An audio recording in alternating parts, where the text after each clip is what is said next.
Let's get down to something else. The Biden administration's Treasury Department is reportedly developing a regulatory framework for the cryptocurrency market. It will inevitably pit the government against the private sector. But the crypto and the investors, they are, in my opinion, monetary entrepreneurs, and they are here to stay. Isn't that a great line? Monetary entrepreneurs. To chew on this and kick it around and maybe even buy some, co-anchor of America Reports, Sandra Smith, on Fox News every day. She's the best there is.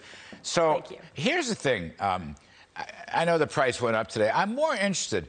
The Fed and the Treasury hate cryptocurrencies. Absolutely. Can't do anything about it. They're going to regulate or try to regulate it to death, and I'm told even tax it to death, because they want to run everything, and they want all transactions in crypto reported to the government. Absolutely. And the monetary entrepreneurs don't like that. But guess what? They don't have that control yet, and that's why especially younger investors want in on it. So it's a simple supply and demand story. Since the government can't do anything about it yet, they want in on it. They see exponential gains. People talk to their friends. They chat on Reddit. You can buy it easily. And that's what this market is. I mean, there's some people that are sophisticated investors. They don't want to have anything to do with it. I'll lump Jamie Dimon from JP Morgan into that. Remember 2017? I believe he called it a fraud, had to walk that back, told traders they would be stupid to touch this stuff.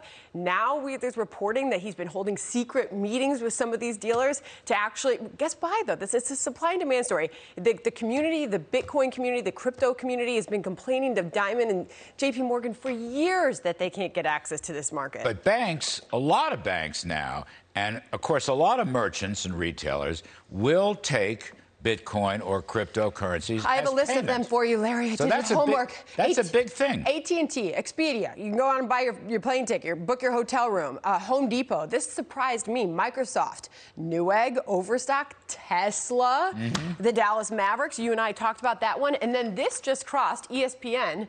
Sean Culkin, who plays for the Kansas City Chiefs, he just became the first NFL player to say, fine, if you won't pay me in cryptocurrency, pay me in cash.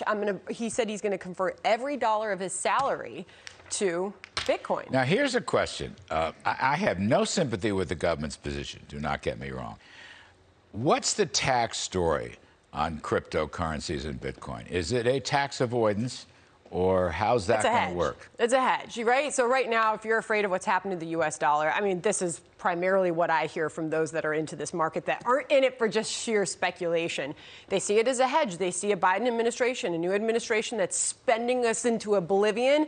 Guess what? If you fear the continued devaluing of our U.S. dollar, you're looking for something else. The cryptocurrency world has definitely benefited from that. But if you're fearing government involvement, we heard what Janet Yellen said about it last week.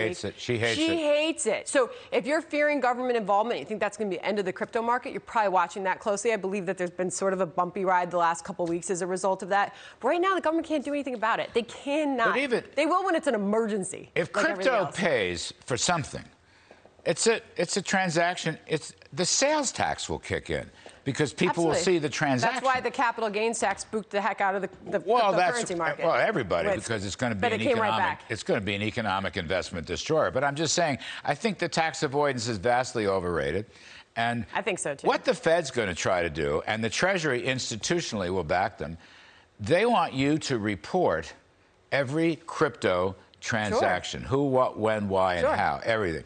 The crypto people, as I say, the monetary entrepreneurs, that is exactly why they're doing this. They don't want to have to report. What I go back to is Larry Kudlow saying, it's no joke. You might not like it. It's no joke. Wall Street Journal wrote up something similar in New York Times as well. Even if you don't believe in it, it's real. Dogecoin started as a joke, right? It's here and to look stay. at that go. I don't know about Dogecoin. We could talk about that some other time. What about it? All I know is not into it. The general cryptocurrency story is here to stay.